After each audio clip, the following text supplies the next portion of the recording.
0/0,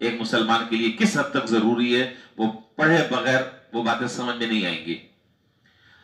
اچھا جی، یہ تو تمہید ہو گئی، اب میں اصل بات کی طرف آ رہا ہوں۔ تو یہ جو حدیث ہے یہ معاشرت کی روح ہے، یہ بنیاد ہے معاشرت کی، اور میں حدیث کا ترجمہ کر دوں گا، آپ ساری باتیں خود سمجھ لیں گے جو میں نے اب تک عرض کی۔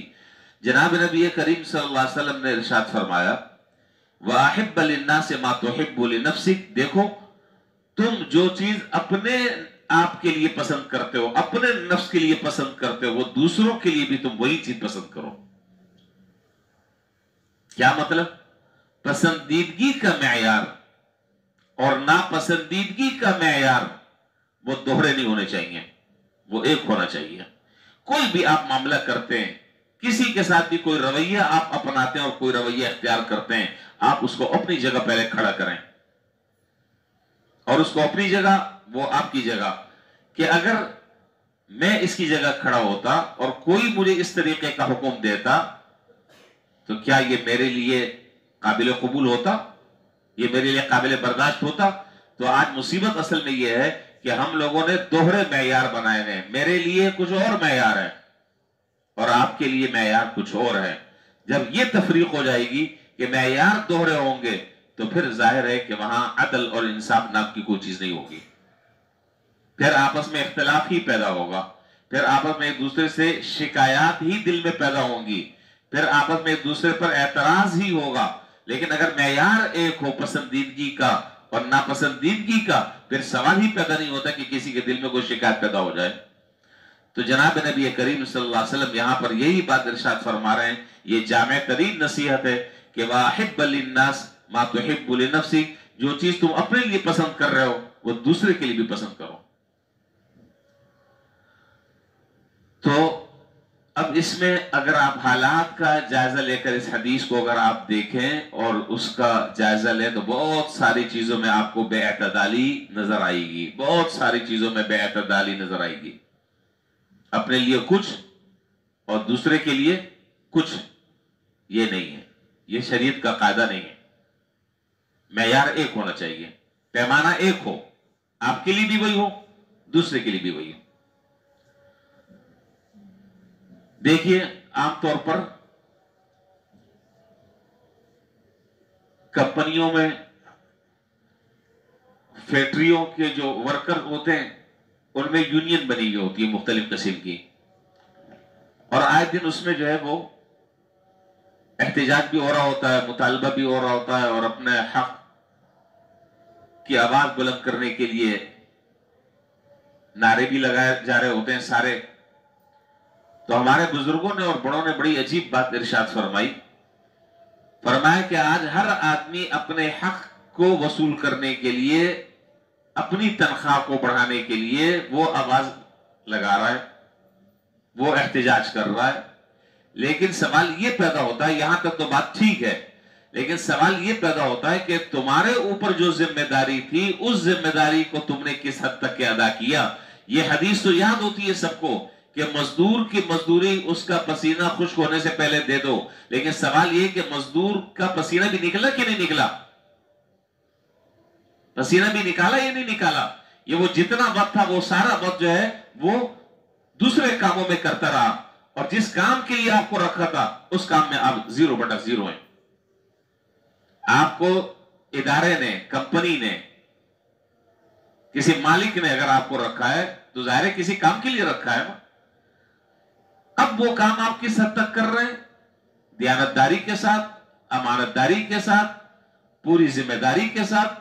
یہ چیز عام طور پر ذہن سے نکل جاتی ہے، لیکن اپنے حق کے مطالبہ وہ ہر آدمی کو یاد رہتا ہے کہ جی مہنگائی اتنی ہو گئی ہے اور پیٹرول اتنا چلا گیا ہے، تیل یہ ریٹ پہ چلا گیا ہے، دودھ فلاں ریٹ پر، ساری باتیں اپنی جگہ درست ہے، کسی بات سے انکار نہیں کیا جا سکتا۔